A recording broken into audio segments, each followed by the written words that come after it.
Last week, much of the attention of the aviation industry was centered at the Singapore Air Show.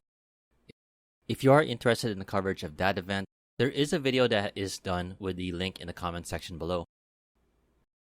Outside the Singapore Air Show, there was some other transactions involving aircraft acquisitions and deliveries within the Asia Pacific, specifically in the countries of Malaysia, South Korea, and Taiwan.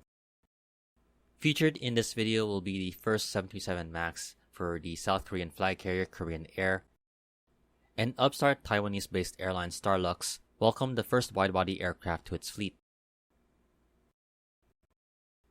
I'll discuss those two major aircraft deliveries further in the video, but first we start off with Malaysia with a major deal involving Malaysia Airlines and the Boeing 737 MAX. On February 14, it was announced that the Malaysian Airlines parent group, Malaysia Aviation Group, announced it had entered a lease agreement with Air Lease Corporation for 25 737-8s. Coming from the backlog of the Boeing orders for Air Lease Corporation, the deliveries of the leased 25 737-8s for the Malaysia Aviation Group will take place between 2023 and 2026. With this recent announcement, Malaysia Airlines could be operating a total of 50 737-8s when all deliveries are completed. This agreement is separate from an original order for 25 of the jets placed between Malaysia Airlines and Boeing in 2015. With the original delivery schedule to start in 2020, the deliveries of the 737 MAX to Malaysia Airlines was delayed due to the global groundings of the aircraft following the two fatal accidents, along with the COVID-19 pandemic. However, that order has not been cancelled by the airline, and Malaysia Airlines has indicated the delivery for the aircraft for that order will take place starting in 2024. While we anticipate the very first flights of the 737 MAX with Malaysia Airlines and deliveries of the other aircraft on the orders, South Korean flag carrier Korean Air is now the newest operator of the 737 MAX. The Seoul-based airline reported that its very first 737-8 arrived at Seoul's Incheon Airport on February 13. It is the first of 30 aircraft ordered in 2015 and the first of 6 scheduled to be delivered within this year. Equipped with 146 seats, Korean Air plans to use the aircraft for its first flight in March, following the completion of safety procedures before being put on domestic and regional flights.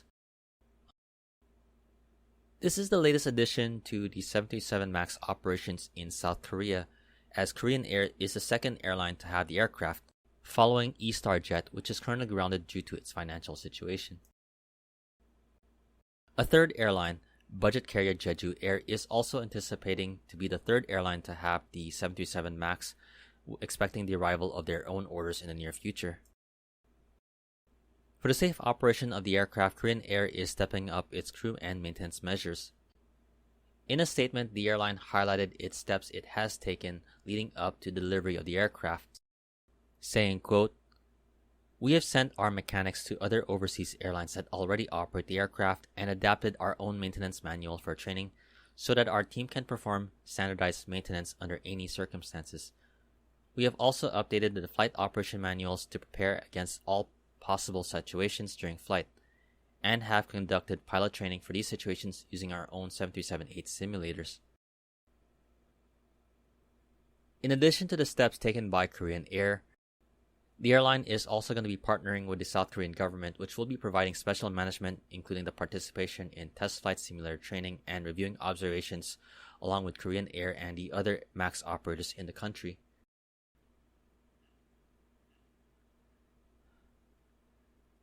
Following the delivery of Korean Air's very first 737-8, Taiwan-based Starlux Airlines welcomed its first widebody aircraft, the Airbus A330neo. Reported on local media outlets, Starlux received the first of 8 Airbus A330-900s leased from Air Lease Corporation. Equipped with a total of 297 seats, including 828 business class seats which could be converted to lie-flat beds, Starlux aims to use these A330neos to complement its current Asia-Pacific operations, which are already seeing the use of narrow-body A321neos. as Starlux expects the delivery of 3 more aircraft to join the fleet by year's end. The first flight for the A330neo with Starlux is expected to take place in May.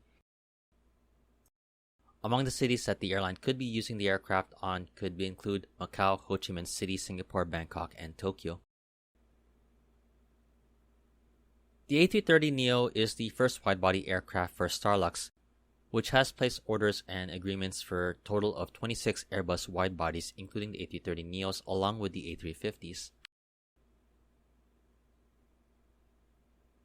So there you have it. These are just some of the major headlines of aircraft acquisitions and deliveries that took place in the Asia Pacific.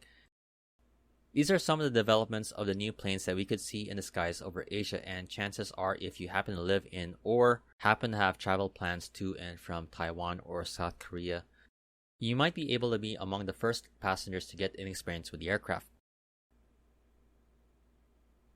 In the meantime, I definitely hope you enjoyed this video. If you like this video, please like, comment, share, and subscribe. This has been Flights in Asia, highlighting the news and updates from the aviation and travel scene in the Asia Pacific. For stories featured in this video and more, you can check out the website at www.flightsinasia.com. That's all for now. Thank you for watching and have a great day.